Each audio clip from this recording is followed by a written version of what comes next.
Hey guys, tonight we step softly into a medieval street where the cobblestones are still warm from the day, but the air has turned sharp and watchful. You're standing beneath leaning timber houses that seem to huddle together like gossiping neighbors, and somewhere in the distance a bell is already clearing its throat, ready to tell you when the world must go quiet. It's peaceful in that storybook way until you remember that medieval peace comes with a rulebook the size of a church door. Honestly, you probably won't survive this if you forget what time the curfew bell rings. So, before you get comfortable, take a moment to like the video and subscribe. But only if you genuinely enjoy what I do here.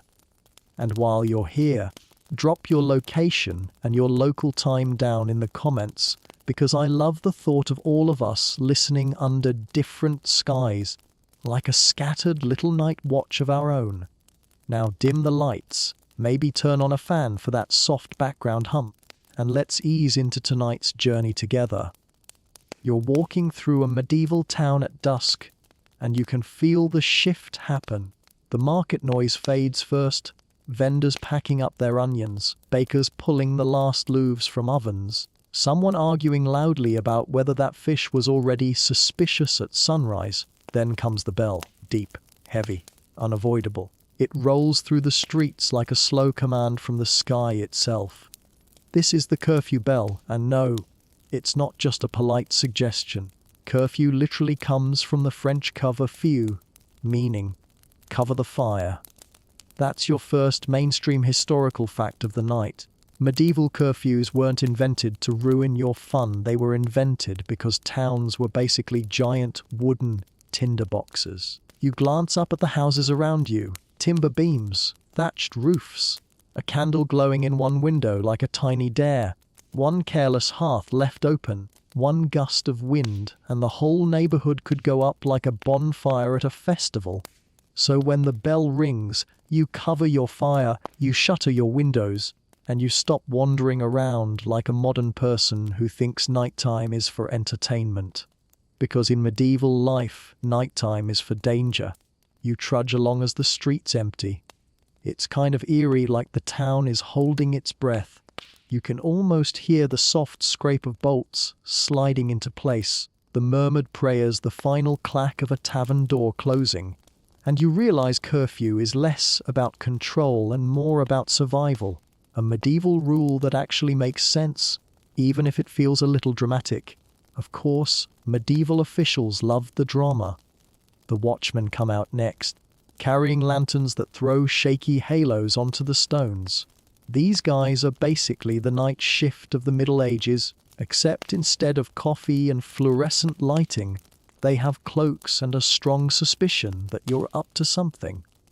If you're still outside after curfew, you'd better have a reason. Maybe you're a messenger. Maybe you're a doctor. Maybe you're just very lost and very regretting your life choices. Because being out at night could get you fined, arrested, or at the very least, questioned by someone who hasn't slept properly in 10 years. And here's a quirky tidbit: in some towns, the night watch didn't just patrol quietly. They sang. Yes, sang. Imagine trying to sneak home late and hearing a group of men chanting off key about how everything is totally secure. Medieval security, but make it musical. It's almost sweet in a way, like the town is lullabying itself into safety. But curfew wasn't the only bedtime rule. You step toward the town gate, and you notice something else: it's being shut. Massive wooden doors reinforced with iron, closing like the jaws of some ancient beast. Medieval towns locked themselves up at night. Outsiders stayed out. Trouble stayed out, hopefully. Inside, you're protected mostly. Historians still argue whether these strict curfews were primarily about fire prevention or about controlling the lower classes. Because yes, safety is one thing, but authorities also enjoyed knowing exactly where everyone was supposed to be. Medieval law had this cozy habit of mixing practicality with power, and you, sleepy traveler, are caught in the middle. You wander back toward an inn, because that's basically your only option now. The streets are too dark, and medieval street lighting is laughable.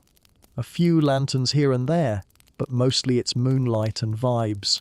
And not the comforting kind of vibes. More like, something is definitely watching you from that alley vibes. You pass a little shrine where someone has left a candle burning, probably hoping for protection through the night. And you can't help thinking about how fragile medieval life feels. Rules weren't just arbitrary. They were thin walls against chaos. Even bedtime had regulations. In some places, taverns were required to close at a certain hour, not because anyone cared about your sleep schedule, but because drunk people plus darkness plus swords was a combination nobody wanted to test. That's joke number one. By the way, medieval nightlife was basically one bad decision away from becoming a history lesson. The bell has faded now, but the quiet it leaves behind is heavy. You finally reach the inn, stepping inside to the smell of smoke, ale and damp wool. The innkeeper eyes you like you've personally offended the concept of bedtime. Upstairs, people are already settling in, sharing straw mattresses, muttering about tomorrow's work, and you realize another strange truth: medieval nights were communal. Privacy wasn't really a thing. You sleep surrounded by strangers because that's normal. Cozy, right? Like a sleepover, except everyone has lice and existential dread. Still, the rules of curfew make the town feel held together. Outside, the watch continues. The gates are shut, fires are covered. The bell has done its job. You lie back, listening to the muffled sounds of a world trying very hard not to burn down before morning. And you start to understand what this whole journey is about. Medieval rules were weird, yes, but they existed for really good reasons. Because when your house is made of wood, your street is unlit, and your town's only fire department is, please don't. Bedtime becomes a matter of law. And as your eyes grow heavy, you can't help but wonder what other strange medieval rules are waiting for you tomorrow, like bread laws, clothing restrictions, and the kind of hygiene advice that would make a modern doctor quietly scream. For now, though, you stay still. You obey the bell. You let the medieval night wrap around you like a dark wool cloak. And you sleep. The night doesn't last forever, even in the Middle Ages, and eventually you wake to the soft chaos of morning. Somewhere downstairs, someone is already shouting about oats. A rooster is doing what roosters do best, which is to overreact. And your stomach reminds you politely at first, then aggressively, that medieval life runs on bread. You step back out into the street, and the town feels alive again. Market stalls unfold like flowers. Bakers carry baskets that steam in the cool air. The smell alone is enough to make you forgive the fact that you slept on something that felt suspiciously like yesterday's hay. Bread is everywhere. Bread is everything. And that's exactly why medieval society treated it like a serious legal matter, not just a snack. You wander toward the bakery, watching loaves line up like golden bricks of survival. In your modern brain, bread is comforting, casual, something you buy without thinking. But here, bread is the difference between a stable town and an angry mob with pitchforks. That's your mainstream historical fact for today. Medieval governments regulated bread through something called the Assize of Bread and Ale, first issued in England in the 13th century. The price and weight of bread were legally controlled, because if bakers cheated people during a grain shortage, riots could erupt faster than you can say artisan sourdough. And medieval people did not play about their carbohydrates. You watch a baker shape dough with practiced hands, but there's a tension in his shoulders. Because baking isn't just baking. It's a contract with the law. Every loaf is supposed to match an official weight depending on grain prices. Too small, and you're not just stingy, you're criminal. Imagine getting arrested because your baguette had bad vibes. Inspectors, known in some places as bread wires, could show up unannounced. They'd measure loaves, check scales, and make sure nobody was pulling a fast one. It's like medieval Yelp reviews, except instead of a bad rating, you get fined or publicly shamed. And yes, public shaming was absolutely on the menu. Here's your quirky tidbit. Some dishonest bakers were punished by being dragged through town with the offending loaf hung around their neck like a sad little necklace of shame. Picture it, the medieval version of being cancelled, except everyone is throwing cabbage. Joke number 1, honestly, it makes modern customer service complaints feel kind of tame. Excuse me, this croissant is too small. Medieval authorities, perfect, time for a parade. But behind the humor is something real. Bread laws existed because hunger was terrifyingly close. Harvests failed often. Grain prices could spike overnight. And when people couldn't afford food, social order cracked. So rulers stepped in, not out of kindness exactly, but out of self-preservation. A fed population is calmer. A starving population is inventive. You stroll deeper into the market, noticing how central bread is to everything. Workers eat it, children clutch it. Even monks, with all their fasting rules, still rely on it as a staple. And the baker knows this. He's part craftsman, part essential worker, part potential villain in the eyes of the law. Historians still argue whether these regulations genuinely protected the poor or mainly protected the ruling class from rebellion. Because yes, it's good to stop bakers from cheating, but it's also very convenient to keep the masses from getting restless. Power always tastes a little like politics and flour. You buy a small loaf, handing over a coin that feels heavy with consequence. The bread is dense, darker than modern white bread because medieval grain wasn't as refined. It's hearty, honest. It tastes like survival. And as you chew, you realize something. Bread laws weren't just about fairness. They were about trust.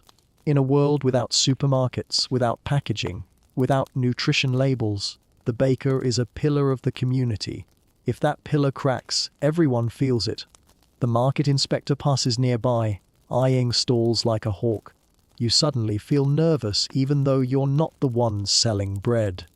The inspector's belt holds weights and measures, tools of authority disguised as math. Joke number 2, imagine being so powerful that your weapon is a scale.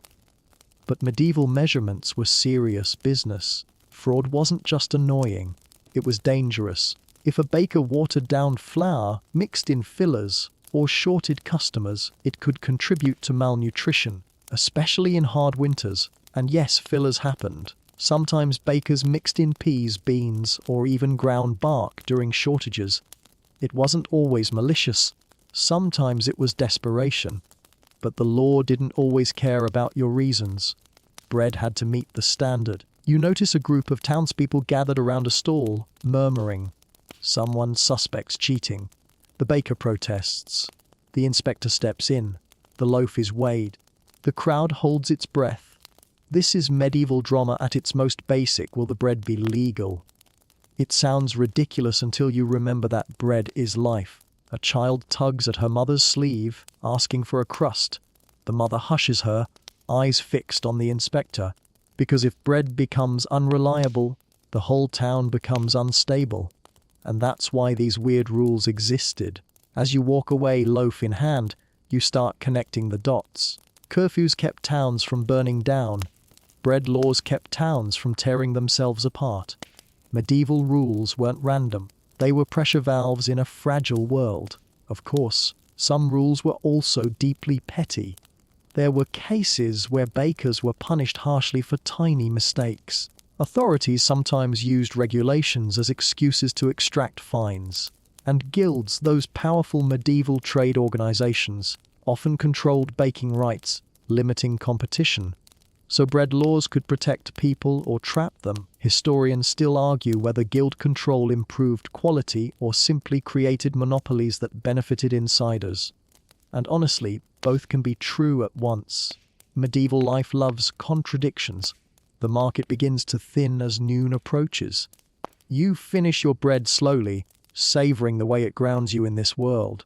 The crust is tough, the inside slightly sour, and you suddenly understand why medieval peasants weren't exactly demanding pastries. Joke number 3. If you wanted a flaky croissant here, you'd probably have to invent France first. You glance back at the bakery. The baker is sweating, kneading, surviving under the watchful eye of law and hunger. His loaves aren't just food, they're stability. And as you move forward through the town, you can't help but wonder what other everyday things were wrapped in bizarre regulations. If bread could be a legal battleground, what about clothing? Bathing, silence. For now, the smell of baking fades behind you, replaced by the sharper sense of livestock and smoke. The medieval day stretches ahead, full of rules you haven't even tripped over yet. But you've learned something important in the Middle Ages. Even a simple loaf comes with the weight of society pressing down on it. And you, traveler, are just beginning to taste how strange survival can be. You keep moving through the town as the day warms up, bread still sitting pleasantly in your stomach like a medieval comfort blanket. The streets are busier now, children darting between carts, merchants shouting prices, someone trying to convince everyone that their onions are, somehow, the cleanest onions in Christendom. And speaking of clean, you catch a whiff of something that makes you pause. It's not horrifying, exactly. Just human. A mix of smoke, sweat, damp wool, and the faint soreness of too many bodies living too close together. Medieval towns smell like life with no deodorant budget. Naturally, your modern brain thinks surely people bathed more, right? And here comes one of the weirdest medieval rule zones of all. Sometimes, bathing was discouraged. Occasionally even restricted. Not because people hated being clean, but because medieval society had a complicated, anxious relationship with water, nudity, and disease. You wander past a public bathhouse. Yes, they existed, and it looks inviting. Steam curls out from inside, laughter spills into the street. For a second, it feels almost Roman, almost civilized. Then you remember bathhouses had a reputation. That's your mainstream historical fact that medieval Europe did of public bathing culture, especially in earlier centuries. But by the late Middle Ages, many places began closing bathhouses or regulating them heavily, partly due to fears about morality and illness. Bathing wasn't just bathing, it was suspicious. Some bathhouses became associated with prostitution, gambling, and the kind of fun that made church officials clutch their robes dramatically. Imagine trying to relax in warm water while a priest outside is basically yelling, "That looks like temptation!" Joke number 1. Medieval people could turn even a bubble bath into a scandal. But morality wasn't the only issue. Disease fear crept in too. When plague outbreaks struck Europe, people searched desperately for explanations. One theory, wrong but understandable, was that bathing opened the pores, making the body vulnerable to bad air. Yes, your pores were basically tiny castle gates, and the enemy was vibes. Historians still argue whether the decline in public bathing was mostly driven by church pressure or by public health panic. Because honestly, it was probably a messy blend of both moral anxiety plus epidemic terror equals. Maybe don't soak with strangers. You step away from the bathhouse, suddenly unsure whether it's a spy or a trap. And here's the quirky tidbit: some medieval medical texts actually recommended not bathing too often, especially in hot water, because it was believed to weaken the body. Cleanliness was not always seen as strength. It could be seen as softness. Imagine telling a medieval knight, "Maybe you should wash." He'd probably reply, "And invite illness into my pores." Absolutely not. Joke number 2. Medieval skincare routines were basically just avoid water and hope for the best. Still, it's important not to fall into the myth that medieval people never bathed. They did. They washed hands and faces. They bathed when possible. Monasteries sometimes had strict hygiene rules. Even peasants cleaned up in rivers during summer. But bathing culture changed over time, and rules reflected fear. You walk past a small stream outside the town walls where a woman is rinsing clothes. Nearby, children splash barefoot, shrieking like children everywhere. Medieval or not, nobody looks scandalized. So the rule isn't, never touch water. It's more like water comes with social meaning. Inside cities, Bathhouses were regulated. Some towns required bathhouse owners to close on certain religious days. Others monitored them closely. In times of plague, some shut them down entirely. Because medieval law often responded to crisis by tightening control. You think back to curfews, fire prevention, safety, order. Bread laws, hunger prevention, stability. Bathing restrictions, fear of illness, fear of sin, fear of basically everything. Medieval rules are starting to feel like a constant attempt to manage anxiety. You pass a barber, surgeon shop. The red and white pole outside like a warning candy cane. Inside, a man is getting his beard trimmed. The barber's basin holds water. Clean enough, maybe. But even barbers were part of hygiene culture. They cut hair, shaved, sometimes performed minor medical procedures. Cleanliness was tangled up with health, but also with class. The wealthy could afford private baths. The poor relied on rivers, washtubs, or nothing at all. Public bathhouses were a middle ground, and therefore a social mixing bowl that made authorities nervous. Joke number 3. Medieval lawmakers really looked at people relaxing and thought, this is too much joy in one place. You continue walking, feeling the sun overhead, the dust rising underfoot. A man passes carrying herbs, rosemary, lavender, sage. These aren't just for cooking. They're for masking smell, warding off sickness, cleansing the air. Because if you can't trust water, you trust plants. And that leads to another fringe tidbit. Some people believed certain scents could protect them from plague. Perfumed sachets, herbal garlands, even burning incense in homes. Hygiene wasn't just physical, it was spiritual and atmospheric. Clean air meant safety. Bad smells meant danger. It makes a strange kind of sense. Without germ theory, you interpret the world through what you can feel: odor, heat, dampness. If sickness comes with foul air, then maybe foul air causes sickness. Historians still argue whether medieval people were as dirty as popular culture claims, or simply operating under different medical assumptions. And honestly, the truth is quieter. They tried, within the limits of their knowledge and infrastructure. You stop near a fountain in the town square. People fill jugs, wash hands, splash faces. The water is communal, precious. Cleanliness exists, but it's practical, not luxurious. Bathing isn't about self-care. It's about necessity. As afternoon fades, you feel the town settling again. The bathhouse door closes. The market winds down. Smoke rises from chimneys. Somewhere, someone is probably covering their fire already, just in case. You realize these rules weren't about being anti-clean. They were about controlling spaces where bodies gathered, where disease might spread, where morality might slip, where authorities couldn't fully see. And that's medieval life, the constant tension between daily needs and social fear. You walk back toward your inn, dust on your boots, the faint smell of smoke in your hair. You feel oddly grateful for modern showers, even if medieval people would probably think you're inviting doom through your pores. Tomorrow, you'll see how rules shaped clothing status and the way people tried desperately to keep society from unraveling.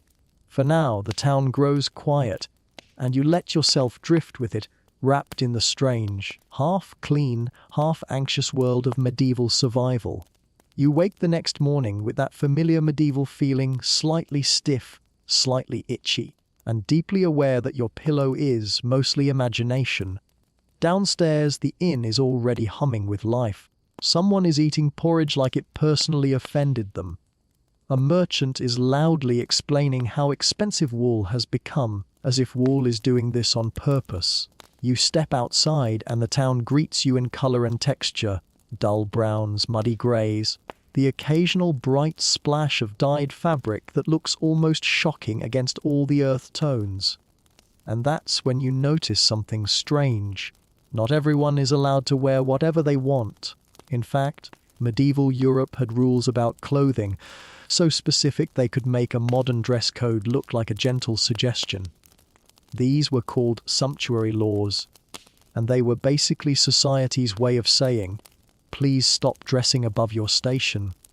That's your mainstream historical fact. Sumptuary laws existed across medieval and early modern Europe, regulating who could wear certain fabrics, colors, furs, and jewelry, often based on class. Because clothing wasn't just fashion, it was a social language.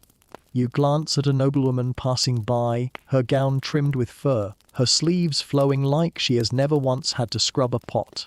Beside her, a peasant in rough wool keeps his eyes down. The contrast is loud, even without words. Medieval society was obsessed with hierarchy. Everyone had a place, and your clothes were supposed to announce it before you even opened your mouth. Think of it as medieval social media verification. For collar, verified noble. Plain wool, sorry you're on the free tier. Joke number 1. Imagine getting fined because your outfit was too slay. But these laws weren't just about snobbery, though snobbery was definitely invited. They were also about control. If merchants grew wealthy enough to dress like nobles, it blurred social boundaries. And blurred boundaries made elites nervous. Historians still argue whether sumptuary laws were mainly about preserving class distinctions or about protecting local economies by limiting luxury imports. Because yes, it's partly know your place, but it's also stop spending money on foreign silk. Medieval lawmakers really said, support small businesses or else. You walk through the market watching fabric sellers display bolts of cloth. Wool is common, linen too.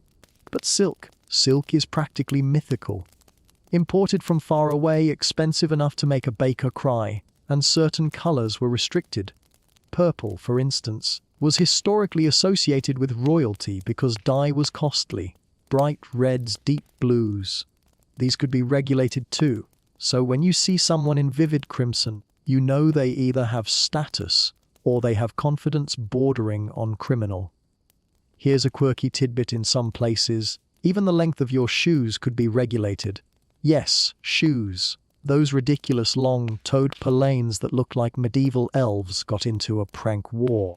Authorities sometimes restricted them because they were seen as excessive and impractical. Joke number 2. Medieval fashion police really looked at pointy shoes and thought, this is where society collapses. But the reason behind these rules makes sense in a fragile world. Clothing was expensive. Most people owned only a few outfits. So luxury dress was a visible marker of wealth and power. If anyone could dress like a noble, then how would nobles feel special? Spoiler, not great. You pass a tailor's shop, and inside, a man is carefully stitching a sleeve. Tailors were respected because clothing was valuable. Repairs mattered.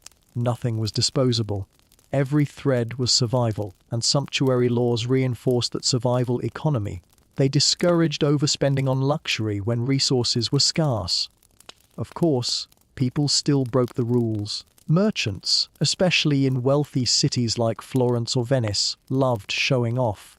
They'd wear forbidden fabrics, add extra embroidery, sneak in jewelry, because humans have always been like, the law says no, but what if yes? And punishments varied. Sometimes fines, sometimes confiscation, sometimes public embarrassment. Imagine being stopped in the street because your hat is too fancy.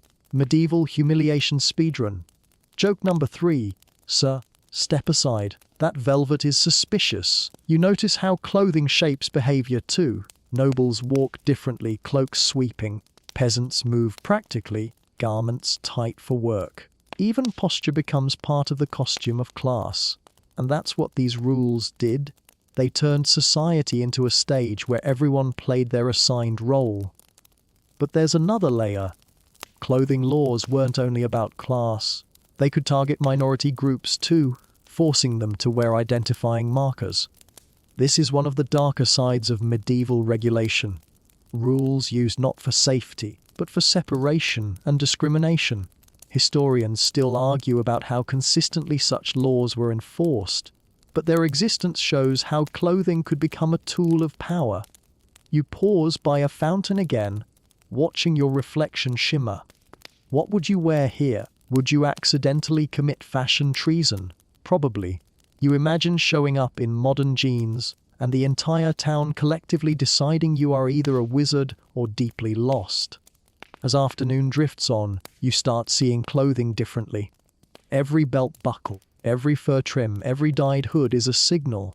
And in a way, sumptuary laws were medieval society's attempt to keep signals clear, to keep the social map readable, because in a world without ID cards, without bank statements, without LinkedIn profiles, clothing was your RA.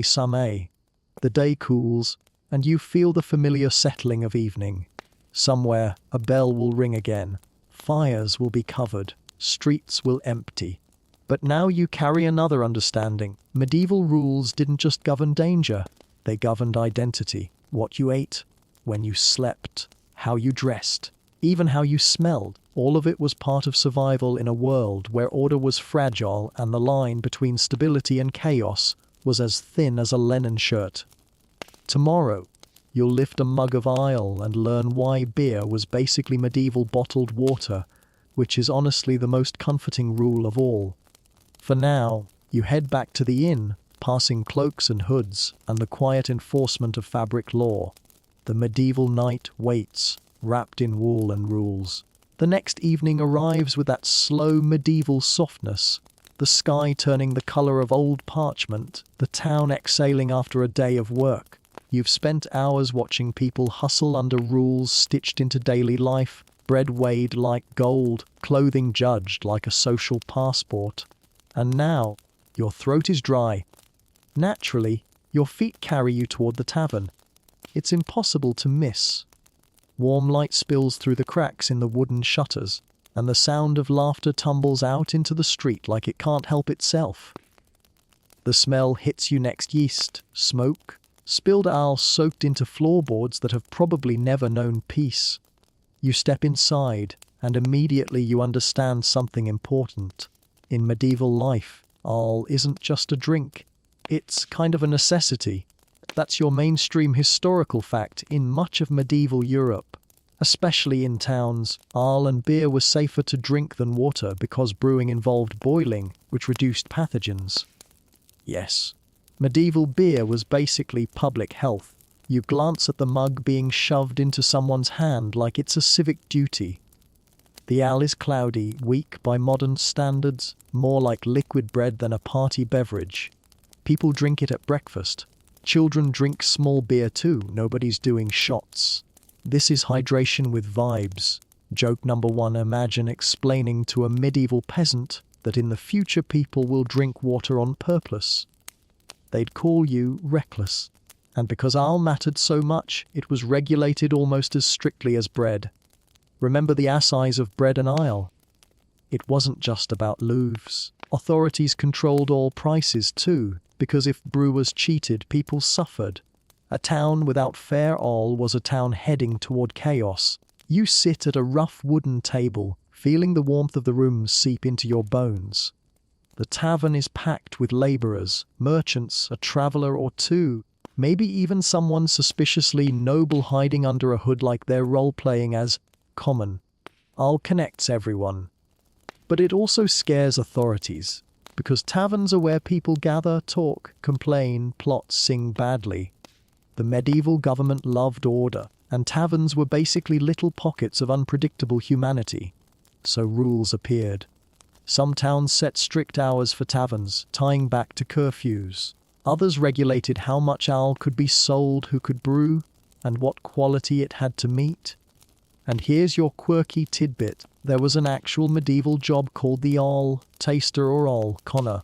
This person tested ale for quality, sometimes by pouring it on a bench and sitting in it to see if it was too sticky, an indicator of added sugars.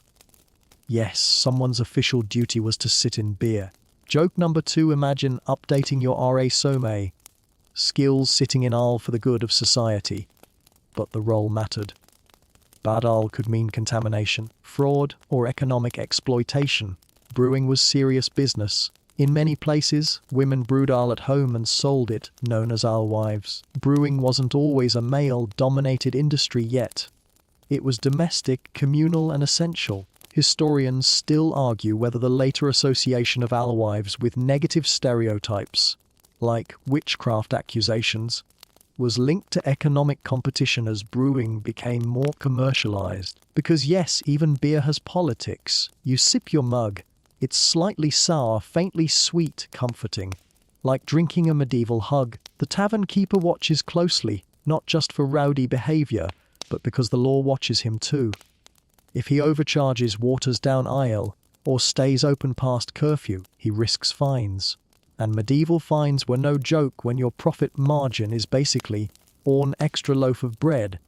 People laugh around you, telling stories of strange rules. Someone jokes about pointy shoes being illegal. Someone else complains about inspectors weighing bread like it's sacred. You realize taverns are where rules get digested, mocked, and endured. Joke number 3: taverns were basically medieval group therapy, except everyone's therapist is Al. Outside, the street darkens. Inside, the air grows thicker with warmth and sound. A minstrel plucks at a lute in the corner, slightly out of tune, but nobody cares. The music is soft enough to blend into the hum. You think about how all sits at the intersection of survival and pleasure. It's a necessity that becomes comfort. And comfort is dangerous in the eyes of medieval authorities. Too much drinking leads to fights. Fights lead to injury. Injury leads to vendettas. Vendettas lead to, well, medieval law being very busy. So taverns were watched. In some towns, regulations required tavern keepers to report suspicious strangers. Others banned certain games or gatherings inside. All was safe. People were the risky part. Historians still argue how effective these regulations were, since enforcement depended on local officials, and local officials often enjoyed all themselves. It's hard to crack down on taverns when you're also a regular. The night deepens. The curfew bell feels inevitable now, like a heartbeat of medieval life. As it rings, the tavern begins to empty. People drain mugs quickly, like finishing a bedtime story before the lights go out. The tavern keeper starts ushering folks toward the door. You step back into the cool night air, the owl warming your belly. You look up at the dark sky, and you realize something oddly sweet. Medieval rules weren't only restrictions. Sometimes they were protections. Beer laws meant you weren't poisoned. Bread laws meant you weren't cheated. Curfews meant the town didn't burn down. Even sumptuary laws, ridiculous as they were, tried to keep society legible. Medieval life was fragile, and rules were the stitching holding it together. Tomorrow, you'll wander into the market again, where inspectors battle rotten fish like medieval superheroes. For now, you head back to the inn, sleepy, slightly buzzed on survival ale, grateful for warmth. The town settles. Fires are covered, all mugs are emptied, and the medieval night wraps around you once more. Morning comes with the sound of carts creaking and merchants already shouting like they're trying to out-yell the sunrise. You step outside, still half warm from last night's ale, and the air is sharp with the mixed perfume of town life, smoke, damp earth, livestock, and, oh yes, fish. You smell the fish market before you see it. It hits you like a medieval slap. Not unbearable exactly, but aggressively honest. Rows of silvery bodies laid out on rough boards, glistening in the early light. Sellers call out prices, waving their arms as if enthusiasm can override biology, and in a way it has to. Because fish is dangerous. That's your mainstream historical fact. Medieval towns relied heavily on market regulation to prevent the sale of spoiled food, especially fish, since refrigeration didn't exist and foodborne illness could spread quickly. You wander closer, trying not to look too modernly horrified. Fish is a staple here, especially on fasting days when the church forbids meat, so the demand is constant. And constant demand means constant temptation to cheat. A fish that's been sitting too long, still sell it. A smell that's suspicious, cover it with herbs. A customer who doesn't know better, perfect. Which is exactly why medieval authorities created strict market inspections. You spot them officials moving through the stalls with grim expressions, like detectives in a crime drama where the victim is a herring. They poke, sniff, question. Their job is to keep the town from being poisoned by someone's bad business decisions. Joke number 1. Imagine being a medieval inspector and your main enemy is Tuesday's leftover cod. Markets were the heartbeat of medieval towns, but they were also hotspots of fraud. Bread could be underweight, oil could be watered down, and fish could quietly ruin an entire neighborhood. So towns developed rules. Vendors had to sell in designated areas. Prices could be regulated. Certain goods had to be inspected. And if you were caught selling rotten fish, punishments ranged from fines to public humiliation. Sometimes the spoiled goods were destroyed on the spot. Sometimes they were thrown into the street as a warning. Here's your quirky tidbit: in some places, dishonest fishmongers could be forced to parade their bad fish through town or have it tied around their neck. Medieval justice loved a visual. Joke number 2. Nothing says, "Learn your lesson," like being haunted by your own tuna. You watch a woman approach a stall cautiously, sniffing the air like she's performing an ancient ritual. The fishmonger smiles too widely. The inspector lingers nearby, arms crossed. This is medieval consumer protection, but with more smell. Historians still argue whether these market regulations were primarily about protecting public health or about protecting economic stability. Because yes, nobody wants food poisoning, but also nobody wants riots when people feel cheated. A hungry crowd is dangerous. A sick crowd is worse. So inspectors weren't just bureaucrats. They were peacekeepers. You move along the stalls, noticing other rules layered into the market. Butchers must sell in specific places. Bakers must mark loaves. All sellers must follow the assize. Everything is watched. The medieval market is not a free-for-all. It's a controlled ecosystem because chaos here would ripple outward. And it makes sense. Without modern sanitation, one bad batch of food could spark illness fast. People didn't understand bacteria, but they understood patterns: eat bad fish, get sick. So law stepped in where science hadn't yet arrived. You pause at a spice seller's stall. Herbs hang in bundles: rosemary, thyme, sage. These aren't just flavor, they're cover. They mask smells. They preserve slightly. They make questionable food seem less questionable. Medieval life is a constant negotiation with decay. Joke number 3. The entire spice trade was basically humanity saying, "What if we made rot taste fancy?" And because markets mattered so much, they were also moral spaces. Authorities wanted fairness, honesty, and order. The market wasn't just commerce, it was community. That's why rules existed about weights and measures. Towns kept official measuring stones or standardized containers. Cheating with scales was a serious offense. Imagine the drama of someone adjusting their scale slightly and being treated like a villain. But in a fragile economy, small cheats added up. You see a man selling butter, another selling eggs. Each product carries risk, spoilage, fraud, dispute. So medieval law wraps itself around the market like a net. Historians still argue how effective these inspections truly were. Enforcement varied. Corruption existed. Some inspectors took bribes. Some vendors slipped through cracks. But the intention was clear: keep people alive, keep people calm. You step back from the fish market, grateful for fresh air. The smell clings anyway, like medieval reality refusing to let go. As you walk, you realize something: these rules weren't just weird quirks.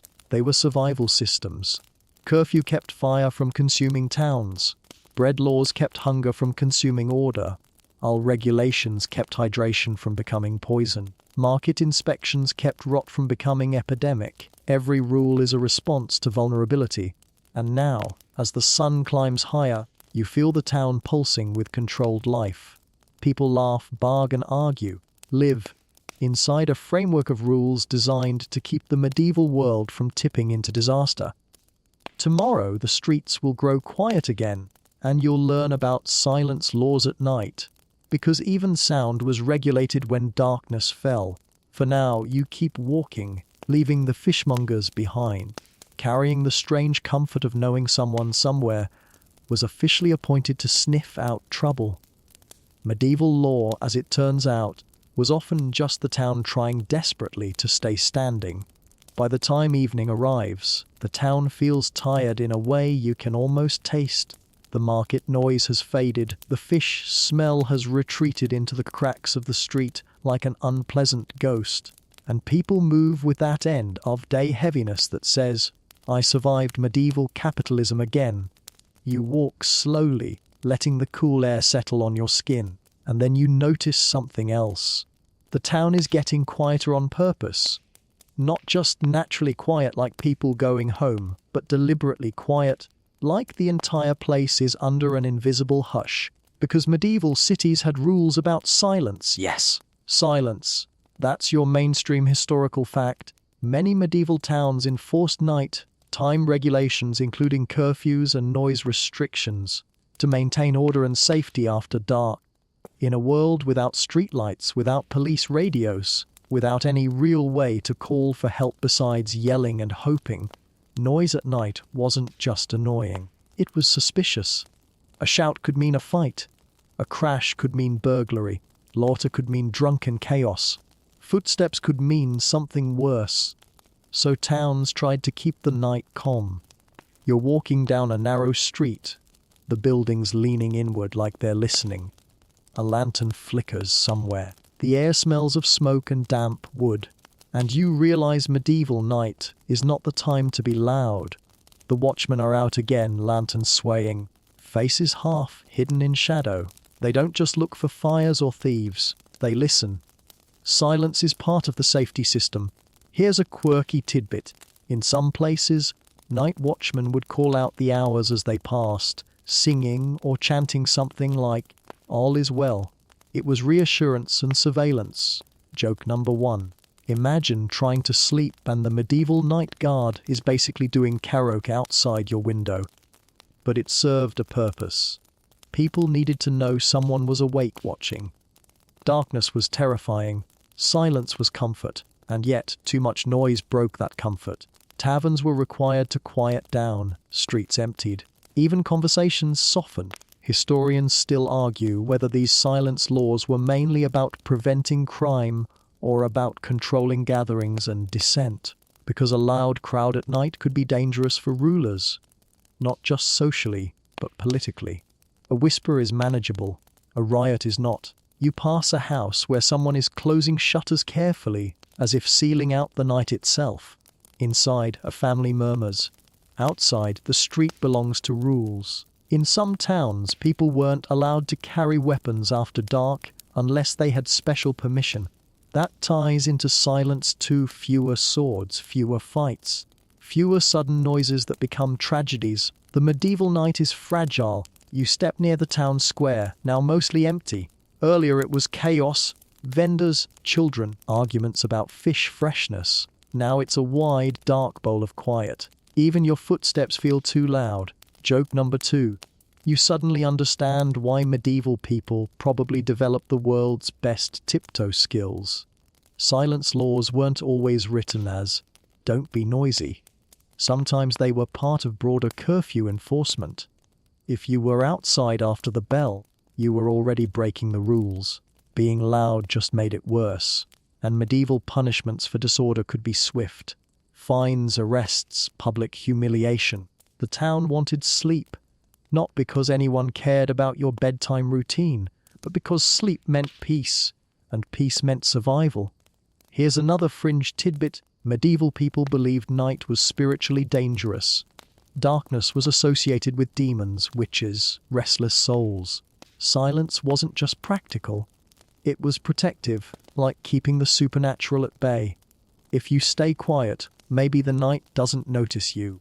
Historians still argue how much these beliefs influenced urban regulation versus how much was purely pragmatic. But medieval life rarely separated the spiritual from the practical. Everything was both.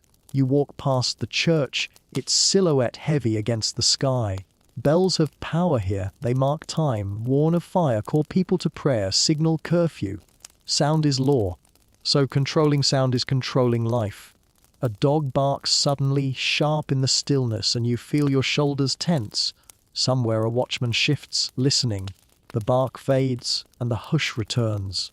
Joke number 3. Even the dogs are probably worried about breaking curfew. You reach the inn again, stepping inside where warmth and murmurs wrap around you. People speak softly, as if the quiet outside has followed them in. Someone tells a story in a low voice. Someone laughs, quickly covering it. Someone yawns like it's an apology. The medieval world is always listening, and you start to understand that silence laws weren't about oppression for its own sake. They were about managing fear. Fear of fire, fear of crime, fear of strangers, fear of the unknown dark. Rules were the town's lullaby. As you climb upstairs, straw mattress waiting like an old friend you didn't ask for, you think about how different night feels without electric light. Without phones, without locks you fully trust, silence becomes a shield.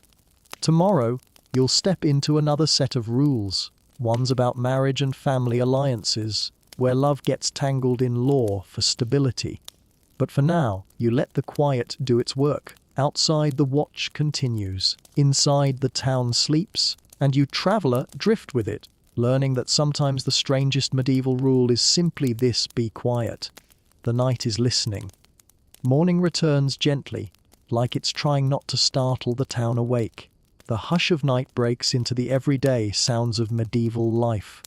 Carts creaking, chickens complaining, merchants warming up their shouting voices like performers. You step outside, breathing in air that feels almost clean before the market fully wakes up. And today, the rules waiting for you aren't about bread or silence. They're about people. Because medieval society had some deeply strange marriage rules, and the more you look, the more you realize marriage wasn't just romance. It was infrastructure. That's your mainstream historical fact. In medieval Europe, marriage was often treated as a social, economic, and political alliance, regulated heavily by the church and local law. You walk past a manor house where a noble family is gathered, and you can practically feel negotiations hovering in the air. A daughter stands quietly, dressed beautifully, looking like someone's future treaty. Marriage here isn't about finding the one. It's about finding the right land, the right dowry, the right connections. Love is optional, stability is mandatory. Joke number 1. Medieval dating apps would just be called "My Father Has Arranged This." The church plays a huge role. Marriage is considered a sacrament, which means it's holy business, not casual business. Rules about who you can marry, when you can marry, and how marriage is validated are intense. For example, the church forbids marriages between close relatives, sometimes extending surprisingly far, like seventh cousins. People had to prove they weren't too related, which is difficult when half the village shares the same 3 grandparents. Historians still argue whether these bans were mainly about preventing incest or about giving the church more authority over noble alliances. Because if the church can approve or deny marriages, it can influence power. And power loves paperwork. Here's a quirky tidbit. Medieval couples could technically marry just by exchanging consent privately. No priest required, at least in certain periods. This led to secret marriages, disputed marriages, and dramatic court cases where someone insists, "We totally said vows behind a barn." Joke number 2. Imagine medieval relationship drama being settled in church court. "Your Honor, he promised me his hand near the sheep." Marriage rules were also about property. Women often brought dowries, money, land, goods, into a marriage. In return, they gained some protection, though their legal autonomy could shrink depending on local custom. Peasant marriages were different from noble ones, but still regulated. Lords sometimes required permission for serfs to marry, because marriage affected labor obligations. Yes, even love had to file a request form. Joke number 3. Congratulations on your engagement. Please submit it to your feudal overlord. You stroll through the town square, watching a young couple exchange shy glances. Their future isn't just theirs. Families are involved, contracts are involved. The entire village is basically involved, because marriage is how communities reproduce stability, and rules extend beyond marriage itself. Adultery is heavily condemned, not just morally but legally. Illegitimate children can complicate inheritance. In noble families, inheritance is everything. A wrong marriage could spark war. A disputed heir could topple a dynasty. So rules pile up like stones in a fortress. You pass a church where bans are being announced, public notices of upcoming marriages. This is partly celebration, partly surveillance.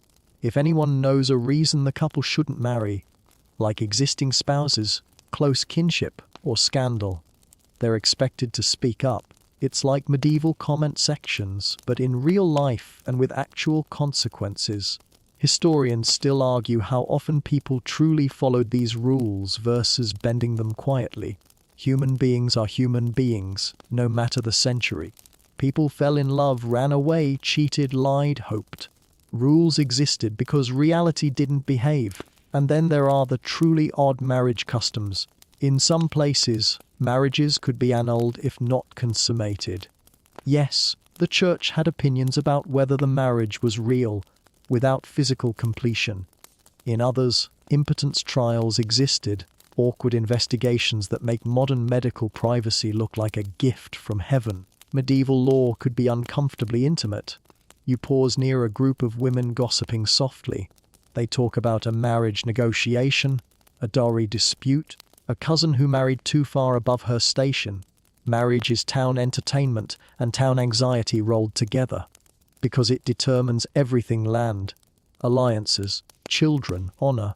And yet, beneath all the regulation, people still hoped for warmth. You imagine a peasant couple marrying after years of working side by side, their union less about politics and more about survival together. Two hands joining in a hard world. Even that is regulated, but it's also real. The day moves on, and you feel the weight of these rules. Medieval society is a web of obligations, and marriage is one of its strongest threads. Tomorrow, you'll learn about forbidden games and dangerous fun, because even play could threaten the kingdom. But tonight, you let the thought settle in the Middle Ages. Love is never just love. It's law, it's land, it's legacy. And you, traveler, keep walking through a world where even hearts must obey. The next day feels lighter at first.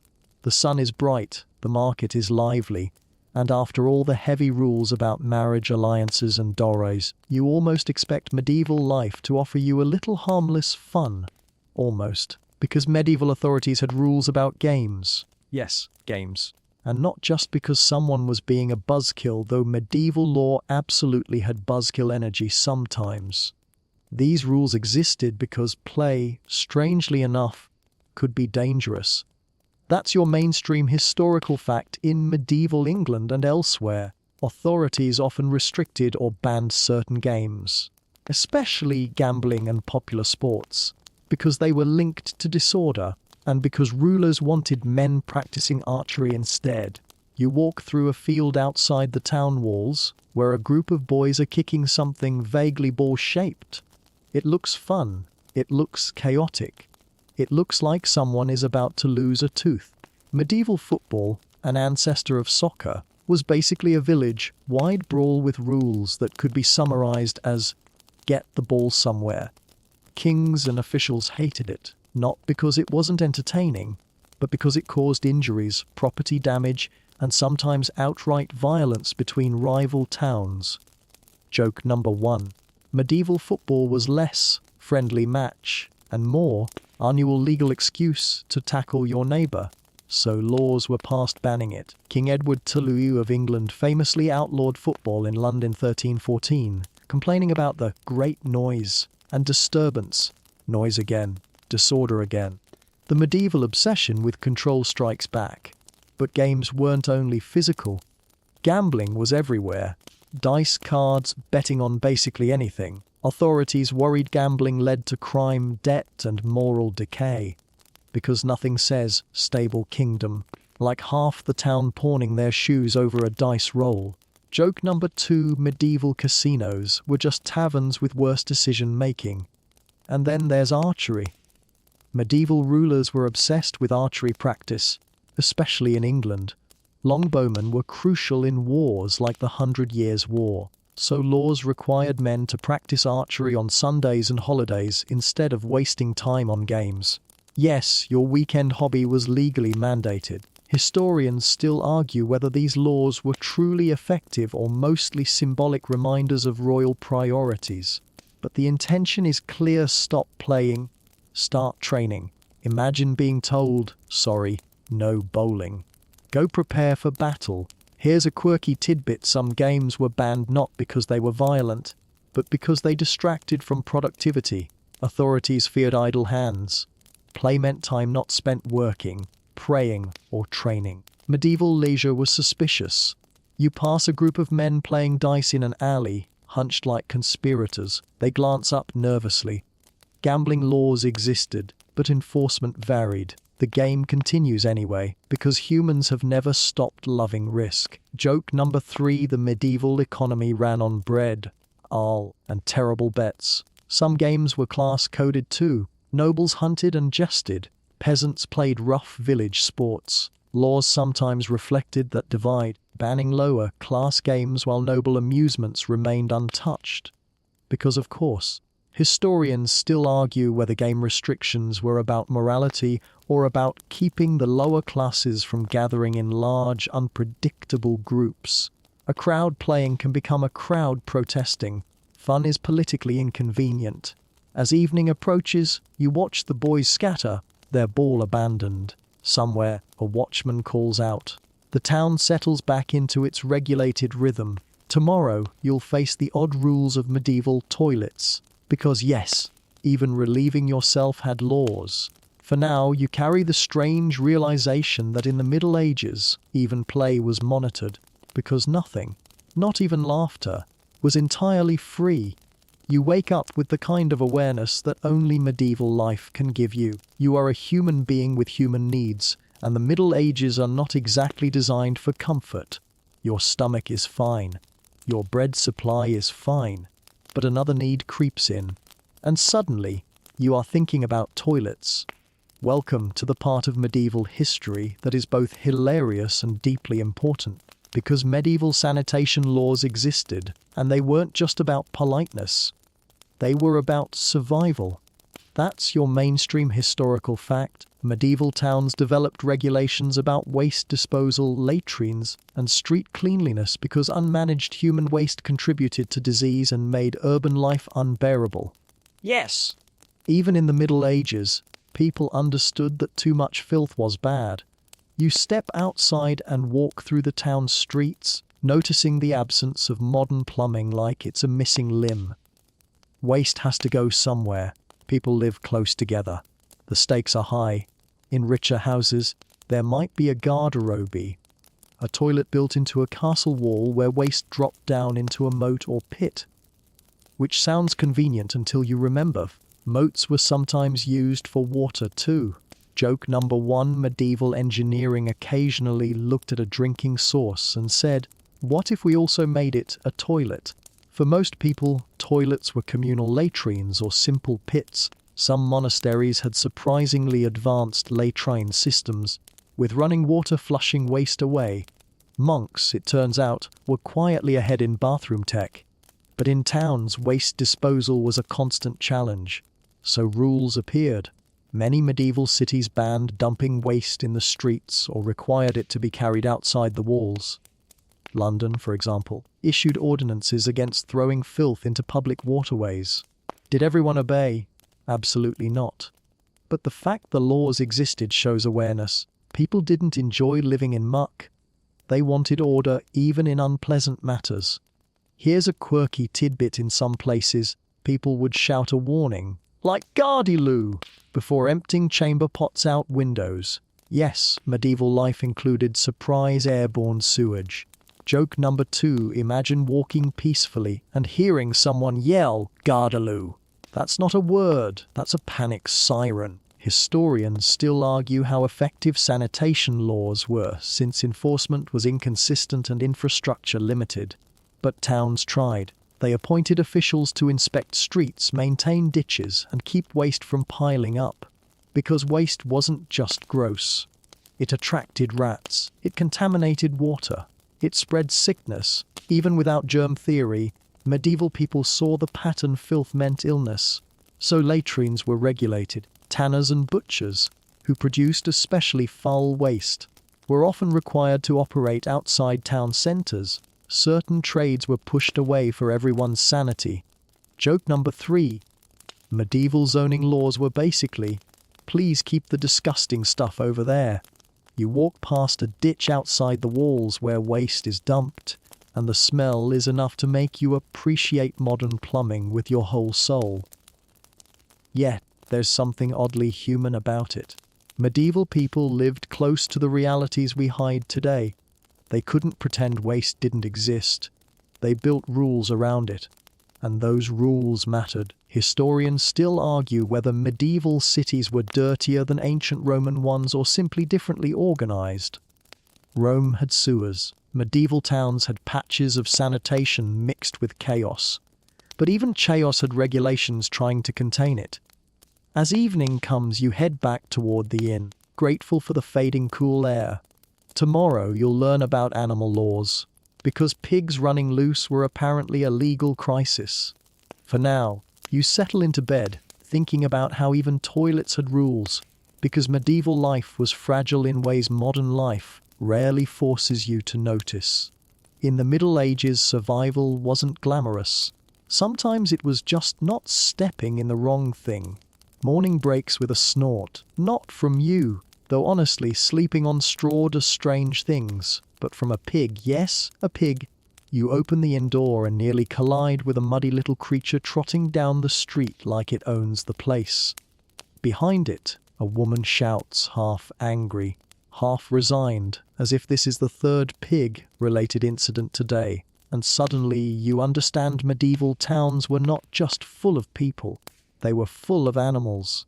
Pigs, chickens, goats, horses, all weaving through daily life like extra citizens who never pay taxes, which is exactly why medieval societies developed animal laws.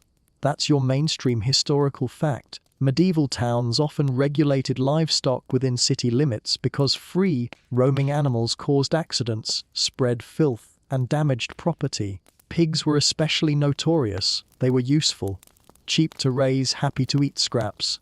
But they were also basically chaos on 4 legs. They wandered streets, knocked over goods, sometimes attacked children. Yes, pigs could be genuinely dangerous. Historians still argue whether medieval pig bans were driven more by public safety or by elite disgust at peasant animals in urban spaces. But either way, rules appeared. Some towns banned pigs outright. Others required them to be penned. Some allowed them only if they wore rings in their noses to prevent rooting. Imagine being a pig and the law says you need accessories. Joke number 1. Medieval fashion laws weren't just for nobles. Pigs had dress codes too. Horses too were regulated. They were valuable, essential for travel and war, but in narrow streets they could be lethal. Rules controlled where horses could be ridden, where carts could go, and how animals were kept.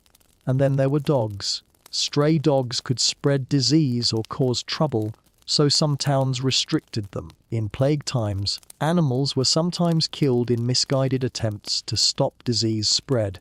Medieval law often responded to fear with harsh measures. Here's a quirky tidbit: animals could actually be put on trial in medieval Europe. Yes, trial. Pigs, rats, even insects were sometimes prosecuted for harming humans or crops. Joke number 2. Imagine being summoned to court, and the defendant is a goat. These trials sound absurd, but they reflected a worldview where animals were part of moral order. If something disrupted society, even an animal, it was treated as a legal issue. You walk through the street watching chickens peck freely, and you realize how hard it must have been to keep cities clean. Remember the toilet rules? Add animals and sanitation becomes a daily battle, so laws about waste and animals overlapped. Pigs were often used as garbage disposals, eating scraps. Useful, yes, but also spreading filth. Medieval urban planning was basically constant improvisation. Joke number 3. The medieval city council's top agenda item was probably, please, fewer pigs. As you pass the market, you see a butcher leading a cow carefully, watched by officials. Livestock trade was regulated too. Animals had to be inspected, slaughtered in designated areas, sold under rules. Because spoiled meat was as dangerous as rotten fish. Historians still argue how much medieval animal regulation improved health versus simply managing nuisance. But even nuisance mattered. A pig knocking over a candle could start a fire. A horse panicking could crush someone. Animals were woven into risk. The day warms. The pig from earlier is finally corralled, squealing indignantly as if it has rights. And maybe in medieval law it almost did. Tomorrow, you'll enter the king's forests, where hunting a deer could make you an outlaw. For now, you head back toward the inn, stepping carefully, because medieval streets are unpredictable, not just because of rules, but because of pigs. The next day, your feet carry you beyond the town's comforting walls, past the last crooked cottages and vegetable patches, out towards something darker and quieter, the forest. At first it looks peaceful. Tall trees, filtered sunlight, birdsong like soft music. It feels like the kind of place you'd wander for calm. But then you remember medieval forests are not just nature. They are law. That's your mainstream historical fact in medieval England and parts of Europe. Forest law was a special legal system protecting royal hunting grounds, often restricting common people from hunting or even gathering resources. The word forest didn't just mean trees. It meant territory under the king's protection, a legal zone. And the king's deer were more protected than you. You step carefully under branches, imagining the temptation: a fat stag, a hungry family back home, winter creeping closer. But hunting here isn't just poaching. It's treason adjacent. Forest laws were brutal. Killing a deer could lead to severe punishment, fines, imprisonment, even mutilation in some cases. Historians still argue whether forest law was primarily about conserving game or about asserting royal power over land and people. Because yes, it preserved hunting for nobles, but it also reminded everyone who owned the world. Spoiler, not you. You walk deeper, noticing signs of human presence. A broken branch, a hidden path, maybe even an old snare half buried. People did hunt illegally, because hunger does not respect royal hobbies. Here's a quirky tidbit: medieval kings sometimes had officials called verderers and foresters, whose entire job was enforcing forest law. Imagine being employed full-time to protect deer from peasants. Joke number one: the medieval job market really said, "Congratulations, you're now head of deer security." Forest law also restricted gathering wood, grazing animals, or clearing land. For villagers, forests weren't just scenery, they were resources. Firewood, berries, pasture. So these laws hit hard. A peasant might see the forest as survival. A king saw it as sport. Joke number two: medieval nobles looked at a forest and thought, "Ah yes, my personal outdoor gym." You hear a distant rustle and freeze. Is it an animal? A forester? Your imagination? The forest feels suddenly tense, like it knows it belongs to someone else. Historians still argue how strictly forest laws were enforced in practice. Some areas were heavily policed, others were looser. Corruption existed, bribes happened, but the legal framework was intimidating. The forest was a symbol of royal reach. You imagine villagers whispering about hidden hunts, stolen venison shared in secret. The deer becomes more than meat. It becomes rebellion. And the king's obsession with hunting wasn't just leisure. Hunting was training for war, a display of dominance, a ritual of nobility. Protecting forests protected identity. As you step back toward the edge of the trees, you feel relief. The open fields seem safer than the legally haunted woods. Tomorrow, you'll learn about fire rules and candle paranoia, because medieval towns were always one spark away from disaster. For now, you glance back at the forest one last time. It stands silent, beautiful, and forbidden. A reminder that in the Middle Ages, even nature had a rule book. You return from the forest with the uneasy feeling that even the trees have lawyers. Back inside town walls, life feels safer. Until you remember the medieval town's greatest enemy isn't always an outlaw with a bow. Sometimes it's a candle. Fire is everywhere in medieval life. Hearths cook food, candles light rooms, blacksmiths work with flames, torches guide travelers, and every single flame is a gamble. That's your mainstream historical fact. Medieval towns were highly vulnerable to catastrophic fires because buildings were mostly wood and thatch. So strict fire regulations and curfews developed to reduce risk. You walk down a street where houses lean close together, their upper floors practically kissing. One spark could leap from roof to roof like it's playing a deadly game. So medieval people feared fire the way modern people fear hurricanes or power outages. Fire rules were serious. Curfews, remember, literally meant cover the fire. At night, households were expected to bank embers, extinguish open flames, and reduce risk. Because medieval firefighting was mostly yelling. Joke number 1. The medieval fire department was basically everyone panicked together. Some towns required buckets of water to be kept ready. Others mandated ladders or fire hooks, tools to pull burning thatch off roofs before it spread. Guilds sometimes organized fire watches. Bells could ring alarms. And if you caused a fire through negligence, punishments could be harsh. Because you weren't just damaging property, you were threatening the entire community. Here's a quirky tidbit: some medieval cities banned certain trades, like bakers or brewers, from operating in densely packed areas unless they followed strict safety rules. Too many ovens in one place was basically a medieval nightmare. Joke number 2. Imagine zoning laws that are just, please stop setting the city on fire. Historians still argue whether medieval fire regulations were effective or mostly reactive, since large fires still devastated cities like London repeatedly. But rules did create awareness. People knew fire was a constant risk. You pass a candlemaker's stall, rows of tallow candles lined up like little promises of light. Candles were essential, but also dangerous. Leaving one unattended could doom a street.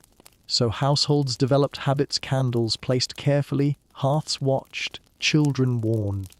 The medieval night was always lit by something that could kill you. Joke number 3. Bedtime in the Middle Ages wasn't cozy.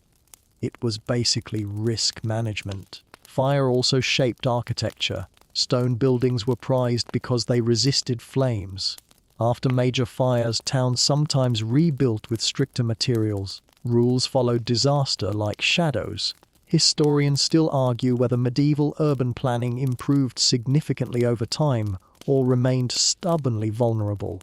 But every fire pushed society toward more regulation. You stand in the town square, imagining the terror of a fire alarm bell. People running, shouting, throwing water, praying. Fire was fast. Rules were slow. Yet those rules mattered. They were attempts to hold back catastrophe.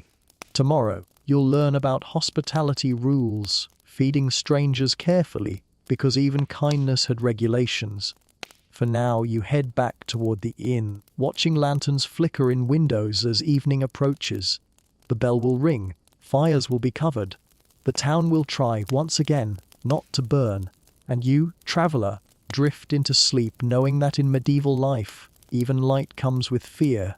The next morning feels softer, as if the town is grateful it didn't burn down overnight. Smoke curls from chimneys in a controlled, obedient way. People move through the streets with baskets and purpose. And today, you notice something that feels almost comforting. Strangers. Travelers pass through town gates, dusty and tired. A merchant caravan rattles in. A lone pilgrim leans on a staff, eyes heavy with miles. Medieval life is surprisingly mobile, but strangers are complicated. That's your mainstream historical fact. Medieval communities had strong traditions and laws of hospitality, but they were balanced by suspicion of outsiders, especially during times of disease or unrest. You watch an innkeeper greet a traveler warmly, but not too warmly. There's always a pause, a quick assessment: friend, threat, burden. Hospitality is expected. Christianity emphasizes charity. Monasteries often hosted travelers. Inns provided shelter. But hospitality was regulated. Some towns required travelers to register. Some restricted where strangers could stay. because outsiders brought news and trouble. Here's a quirky tidbit: in some places, hosts could be held legally responsible for the actions of their guests. If you sheltered someone who caused harm, you might share blame. Joke number 1: medieval Airbnb reviews would be terrifying. West burned down my barn. Would not host again. Hospitality rules existed partly because travel was dangerous. Roads were rough. Bandits existed. Weather could kill you, so offering shelter was a social duty. But too much openness could invite crime, so laws balanced generosity with control. Historians still argue whether medieval hospitality was genuinely widespread or more idealized in religious texts than practiced in daily life. But evidence shows both kindness and caution. You walk past a monastery on the edge of town. Monks tend a garden, quiet and steady. Monasteries were often required to offer hospitality, especially to pilgrims. Yet even monasteries had limits. Rules about how long guests could stay, where they could sleep, what they could eat. Charity had structure. Joke number 2: medieval kindness came with a curfew and paperwork. Inns, too, were watched. Authorities feared taverns and inns as gathering places for criminals or political dissent.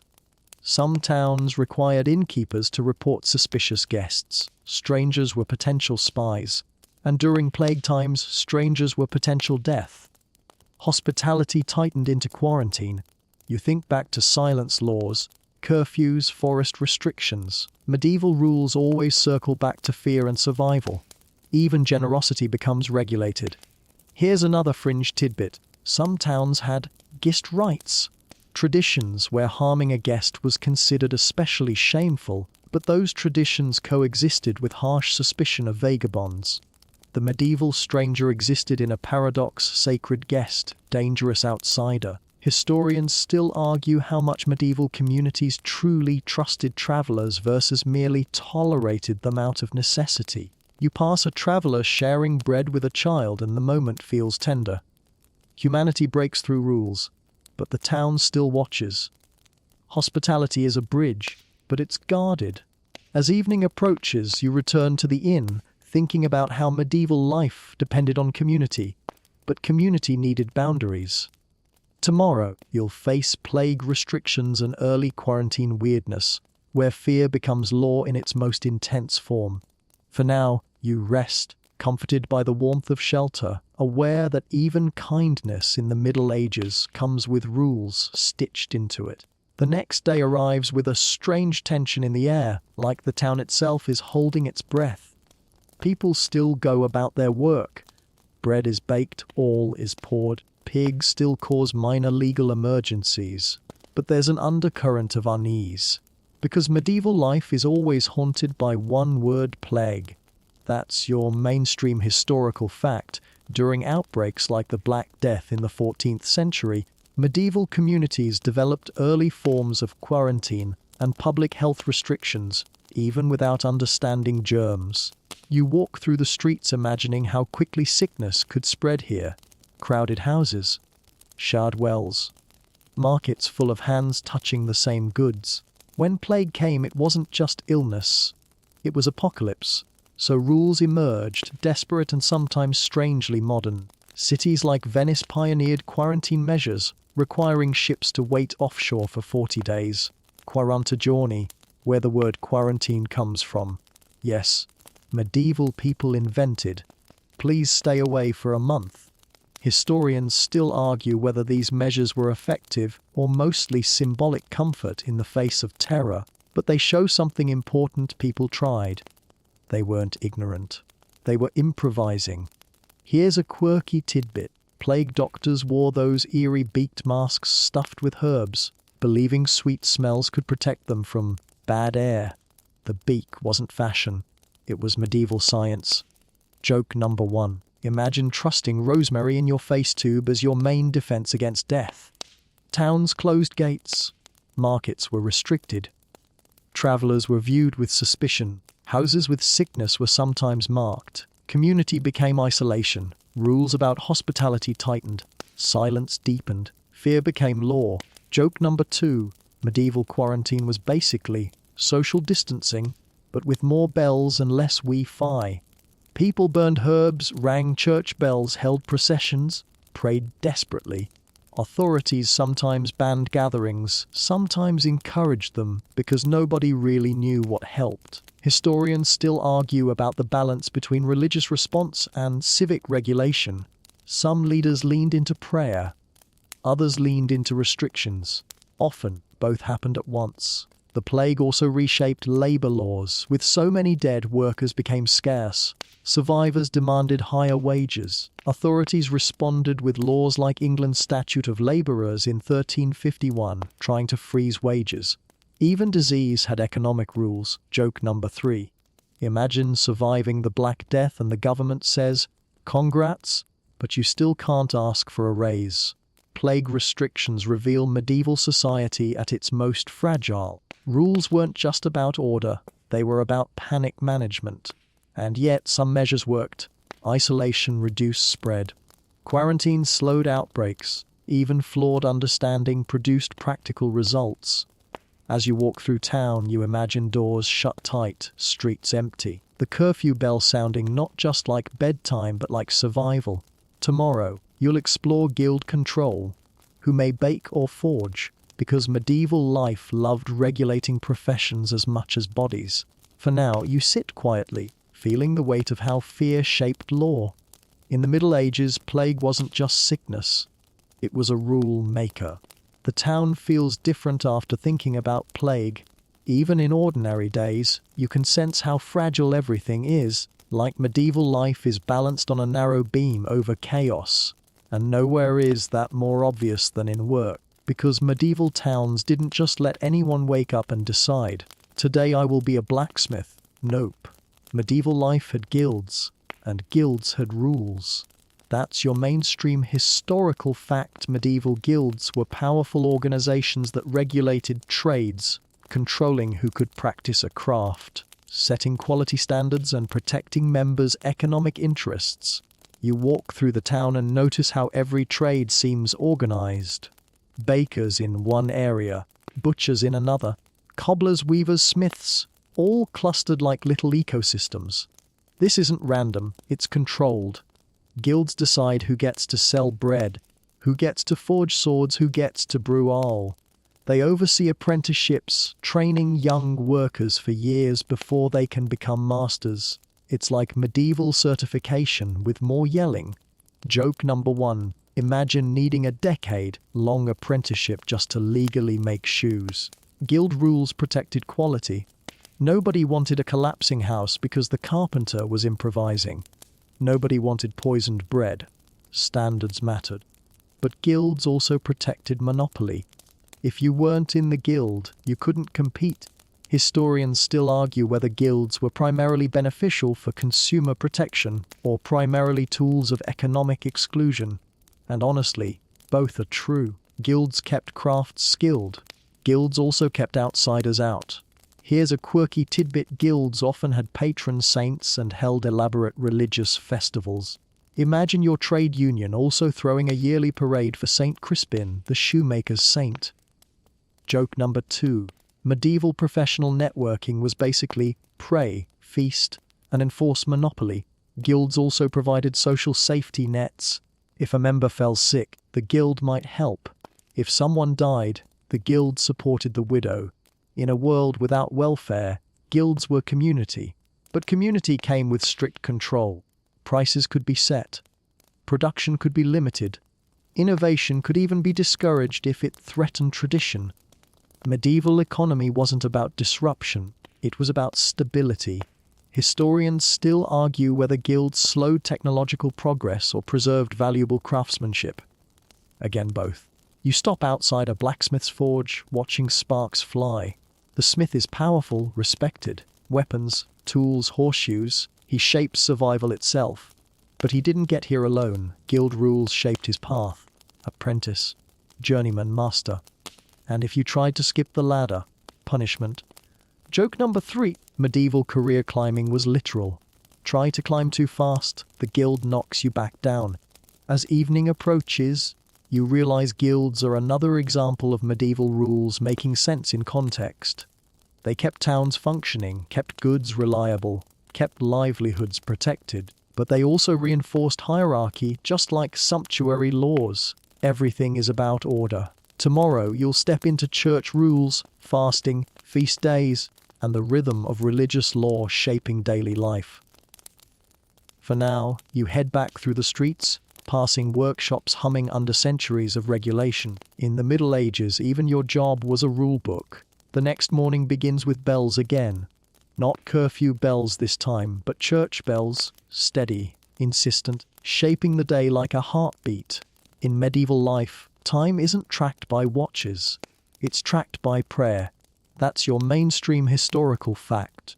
The medieval church structured daily and yearly life through religious law, including feast days, fasting rules, and mandatory observances. You walk through town and feel it everywhere. Shops open around holy schedules. Markets pause for saints' days.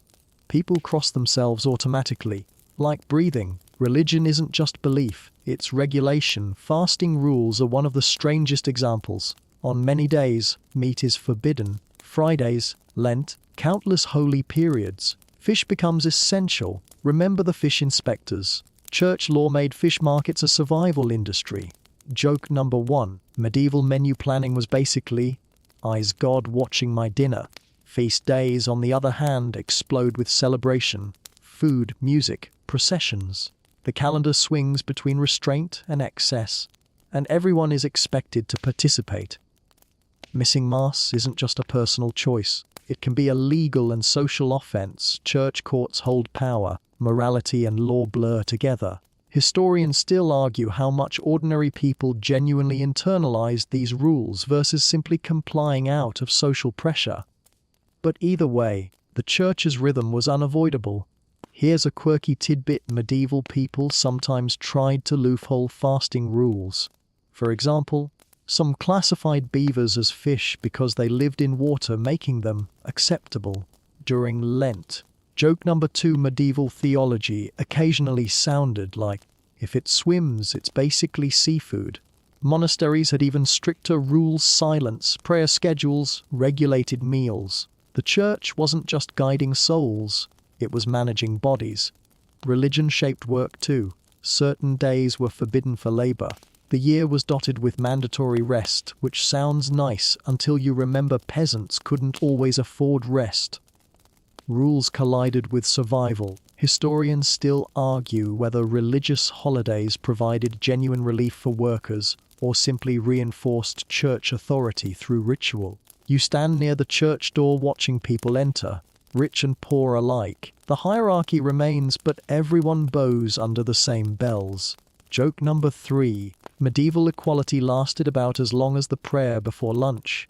As evening falls, the town quiets again, shaped by sacred time. Tomorrow, you'll witness public punishment as community theater, where justice becomes spectacle. For now, you let the bells fade into the night, realizing that medieval rules weren't only civic, they were divine. In the Middle Ages, law reached all the way to heaven.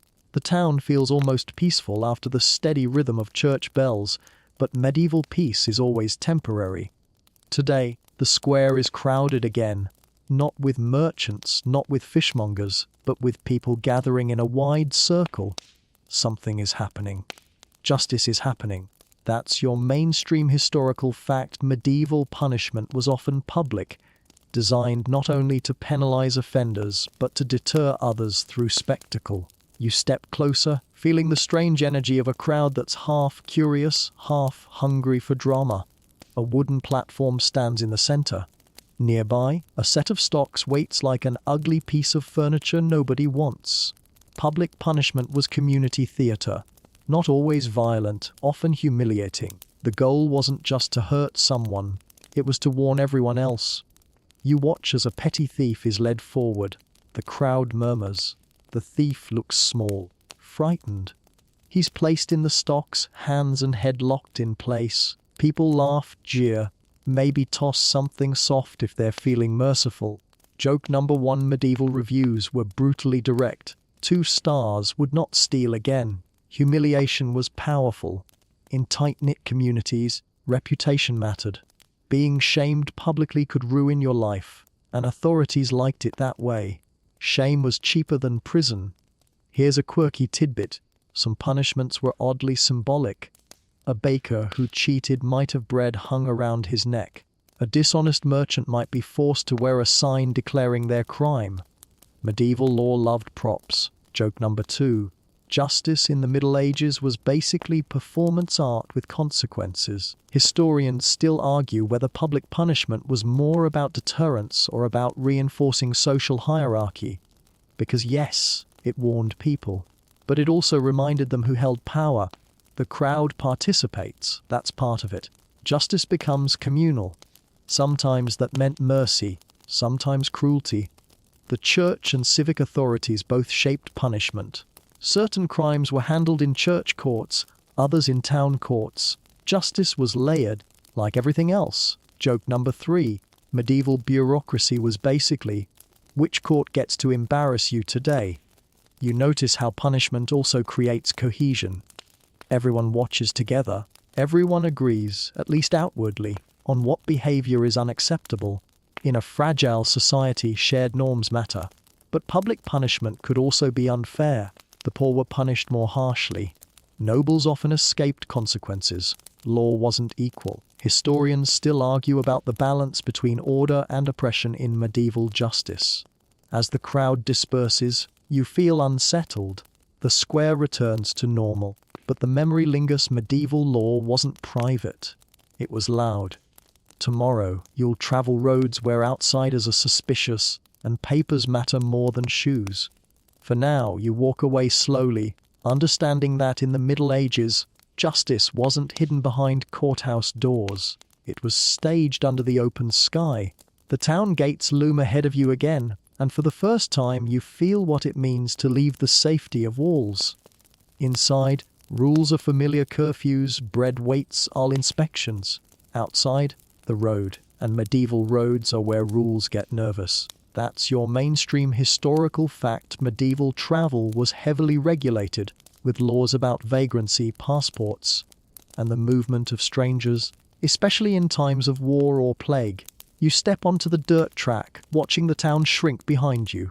Travelers pass, merchants, pilgrims, messengers. Everyone looks tired. Everyone looks like they've been questioned before, because strangers are always suspicious. Some towns required travelers to carry letters of introduction. Without proof of purpose, you might be treated as a vagabond, a potential thief.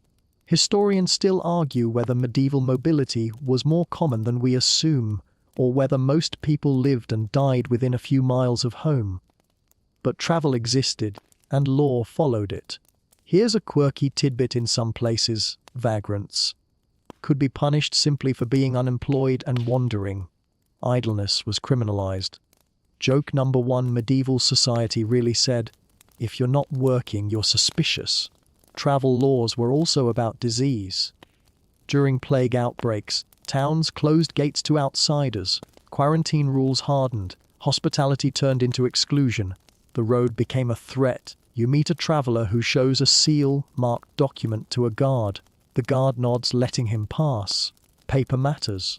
Even in a world of swords, bureaucracy is powerful. Joke number 2. Medieval life was like, you may have survived bandits, but can you survive paperwork? The church also regulated pilgrimage travel. Pilgrims had protections, but also expectations. A pilgrim wasn't just a tourist. They were part of a religious economy.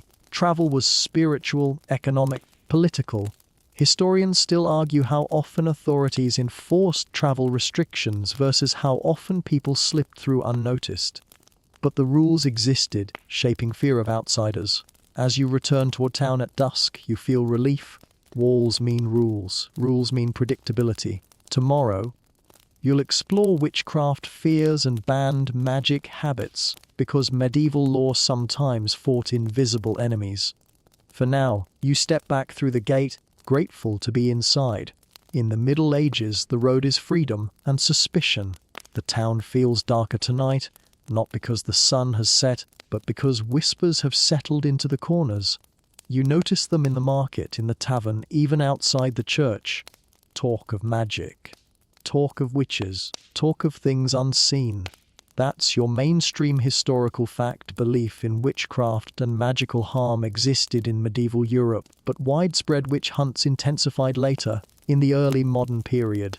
Still, medieval law did regulate magic, especially when it was linked to heresy or harm. You walk past an old woman selling charms, little bundles of herbs tied with string. Are they medicine? Superstition? Both. Medieval people lived in a world where the line between religion and magic was blurry. Here's a quirky tidbit. Some medieval courts prosecuted people for using love potions or casting spells, not because authorities believed in Hogwarts, but because such acts were tied to fear of disorder and deception. Joke number 1: medieval romance could literally get you arrested. Sir, is this potion consent approved? Church officials condemned certain practices as demonic, while folk traditions persisted quietly. People wore amulets, recited charms, used herbs. Magic was everyday, but accusations were dangerous. Historians still argue whether medieval witchcraft fears were mostly about social tension, neighbors blaming neighbors, rather than genuine belief in organized witch cults. Often, it was about scapegoating. You hear someone mutter about a cow falling ill. Someone else whispers about a strange woman living alone. Fear looks for a target. Joke number 2: medieval mystery novels were just who cursed the butter. Authorities also worried about astrology and fortune telling. Predicting the future could be seen as challenging God's authority. Even curiosity could be illegal. Yet medicine itself used practices that looked magical. Bloodletting, charms, prayers, strange ingredients. The medieval world didn't separate science from superstition. Joke number 3: medieval healthcare was basically, have you tried leeches? And also praying. As night deepens, you feel the weight of invisible rules, laws shaped by fear of what cannot be proven. Tomorrow, you'll enter the world of medieval medicine laws, barber surgeons, and regulated healing. For now, you walk carefully, because in the Middle Ages, suspicion itself could be dangerous. Magic wasn't just fantasy, it was law. Morning arrives with the smell of herbs and something faintly metallic. You follow it through the streets until you reach a shop marked by a striped pole, red and white like a warning candy cane. The barber surgeon. In medieval life, healing is regulated, but it's also alarming. That's your mainstream historical fact. Medieval medicine was practiced by a mix of trained physicians, barber surgeons and folk healers with laws and guild-like regulations shaping who could treat patients. Physicians studied at universities, reading ancient texts like Galen. They were expensive elite. Barber surgeons were practical. They shaved beards, pulled teeth, set bones, performed bloodletting. Yes, your haircut could come with minor surgery. Joke number 1: medieval salons really offered full service. Medical practice was regulated partly for safety, partly for control. Towns licensed practitioners, guilds oversaw surgeons, quacks could be punished, but standards were uneven.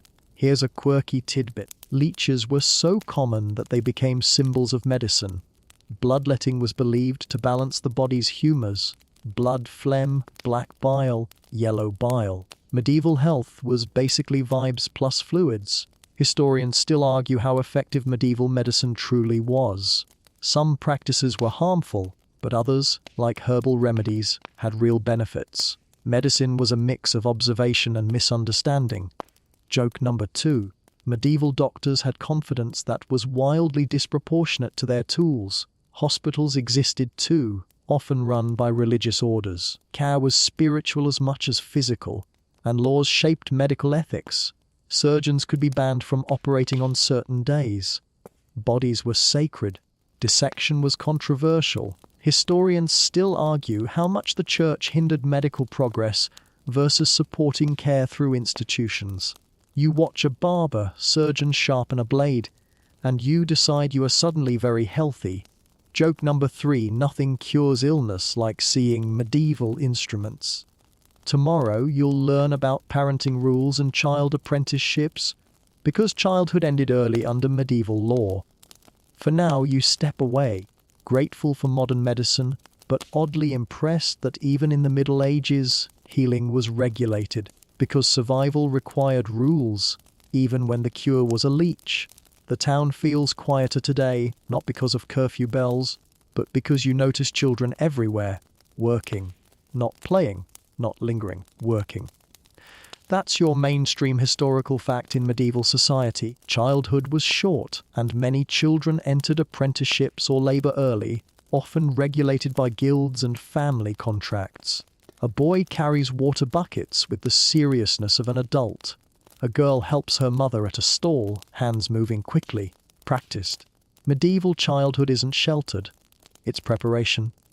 Apprenticeships were common. Families sent children, sometimes as young as 7 or 8, to learn trades. They lived with masters, worked long hours, and slowly climbed towards skill.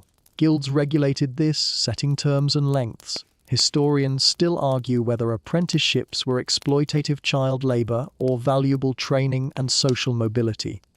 The truth is complicated. Here's a quirky tidbit: apprentices were often forbidden from marrying, gambling, or visiting taverns. Their lives were tightly controlled. Joke number 1. Medieval teenagers really had the worst curfew imaginable. Your boss lives with you. Parenting rules weren't modern parenting. Discipline was harsh. Children were expected to contribute. Yet families cared deeply. Mortality was high. Love existed, but survival shaped everything. Children learned prayers, chores, trades. Even play was limited. Remember the band games? Childhood fun was suspicious too. Joke number 2. Medieval childhood was basically work, pray, don't get eaten by pigs. Historians still argue how medieval people emotionally viewed childhood, whether they saw children as miniature adults or recognized distinct stages of life.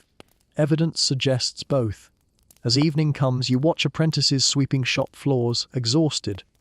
Their future is regulated by contracts, guild rules, and family decisions. Tomorrow you'll step into castle etiquette and absurd noble manners, where rules become deadly polite. For now, you rest, thinking about how medieval law shaped life from the very beginning. In the Middle Ages, growing up wasn't gradual, it was scheduled. The town has taught you rules for survival, but today you find yourself approaching a place where rules become performance. A castle. Its stone walls rise like a permanent statement: power lives here. Inside, everything is polished compared to the muddy streets. Even silence feels expensive, and the rules, absurdly precise. That's your mainstream historical fact. Medieval courts developed elaborate etiquette systems to manage hierarchy, prevent insult, and reduce political danger. You step into a great hall where nobles move like chess pieces. Every bow, every gesture, every word is calculated, because etiquette isn't just manners, it's security.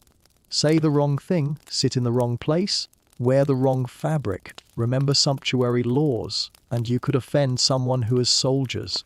Joke number 1. Medieval small talk could literally be life-threatening. Rules govern who speaks first, who eats first, who approaches the Lord. Even eye contact matters. And here's a quirky tidbit: some court rituals were designed to prevent assassination. Food tasters, controlled access, strict seating arrangements. Etiquette was armor. Historians still argue whether court culture was genuinely about refinement or mainly about political control through ritual. Probably both. Nobles competed through displays, feasts, clothing, generosity. Status was everything. Joke number 2. Medieval flexing was just, my sleeves are wider than your influence. You watch servants move silently, trained like shadows. Even service has rules. As evening approaches, the castle glows with torchlight, beautiful and tense. Tomorrow, you'll feel the weight of taxes, tolls, and mandatory labor days, because power always collects. For now, you leave the castle, relieved to return to simpler rules like, don't set the town on fire. In the Middle Ages, manners weren't polite. They were political. The castle fades behind you, but its shadow lingers. Power always does. And today, you feel that power in the most universal medieval experience of all: paying up. That's your mainstream historical fact. Medieval economies were shaped by taxes, tolls, and obligatory labor services, with laws requiring peasants to contribute work or goods to lords and kings. You walk along a road and reach a bridge where a guard waits. A toll. Coins clink. Travelers grumble. The guard doesn't care. Infrastructure costs money, and medieval rulers found endless ways to collect it. Tolls existed on bridges, roads, market stalls, even city gates. Joke number 1: medieval travel was basically a subscription service with surprise fees. Peasants owed rents, crops, labor days. The corvée system required mandatory work on roads, castles, lordly fields. You don't just live on land, you owe it. Here's a quirky tidbit: some taxes were paid in strange goods: eggs, honey, even eels. Imagine showing up to your landlord with a basket of fish as rent. Joke number 2. Medieval accounting was basically, how many eels equal a house? Historians still argue whether medieval taxation was crushing oppression or a functional system that provided stability and defense. For peasants, it often felt heavy either way, and taxes weren't always fair. Nobles had privileges, clergy had exemptions. The burden fell unevenly. Joke number 3: medieval inequality was as reliable as the curfew bell. As dusk comes, you realize taxes were another rule holding society together, even as they strained it. Tomorrow, you'll reach the strangest rules that actually made sense, tying this whole medieval web together. For now, you head back toward the inn, pockets lighter, understanding that in the Middle Ages, survival always came with a cost. The town feels familiar now, like you've been living inside its rules long enough that they almost seem normal. Curfews, bread waits, altasters sitting in beer, pigs wearing nose rings, forests guarded like royal treasure. And tonight, as you walk slowly through the streets, you realize something. The strangest medieval rules often made perfect sense. That's your mainstream historical fact. Medieval laws, while bizarre to modern eyes, were often practical responses to fire risk, disease, scarcity, and social instability. Curfew wasn't about ruining fun. It was about not burning alive. Bread laws weren't petty, they prevented riots. Silence laws weren't paranoia, they kept order in darkness. Plague quarantines weren't cruelty, they were early public health. Even sumptuary clothing rules, ridiculous as they were, reflected anxiety about blurred hierarchy. Historians still argue whether medieval regulation was primarily protective or primarily controlling. And the answer is, as always, both. Here's a quirky tidbit: medieval people lived under a constant awareness that life was fragile. Rules weren't abstract, they were survival rituals. Joke number 1. Medieval law was basically, please don't accidentally collapse civilization. You think back to the fish inspectors, sniffing out danger, the alcona sitting on sticky benches, the night watch singing off key. It's all strange, but it's all human. Rules were the medieval world trying to stay stitched together. Joke number 2. Honestly, the Middle Ages were one big group project, and everyone was terrified of failing. You stop in the square, now quiet, the same place where punishments were staged, where markets buzzed, where bells shaped time, and you realize these rules created community. They told people what to expect, what to fear, what to share. Even the absurd rules, like banning football brawls or regulating pointy shoes, were attempts to manage chaos. Joke number 3. Medieval lawmakers really woke up and thought, today I will protect society from fashionable toes. Now the night deepens, and it's time to slow down. You let your steps soften, your breathing slow, as if the town itself is rocking you towards sleep. The medieval streets fade into gentle shadow, the sharp edges of law and fear smoothing into something quieter. The curfew bell feels less like a command now and more like a lullaby, reminding everyone, peasant, merchant, noble, that rest is part of survival. You imagine hearth fires covered carefully, bread cooling on wooden boards, ale settling in mugs, watchmen pacing with lanterns like wandering stars. The strange rules of this world, once so harsh and unfamiliar, begin to feel like the steady stitching of a fragile quilt, holding people together through cold winters, sickness, and uncertainty. And as you lie back, you can almost hear the distant echo of medieval life, the murmur of prayers, the creak of carts, the soft hush of a town trying, always trying, to make it safely to morning. The images blur gentler now. The forest becomes only trees, not treason. The market becomes only warmth, not suspicion. The night becomes only night. You breathe in, slow and calm, and let the Middle Ages drift away like smoke into the dark.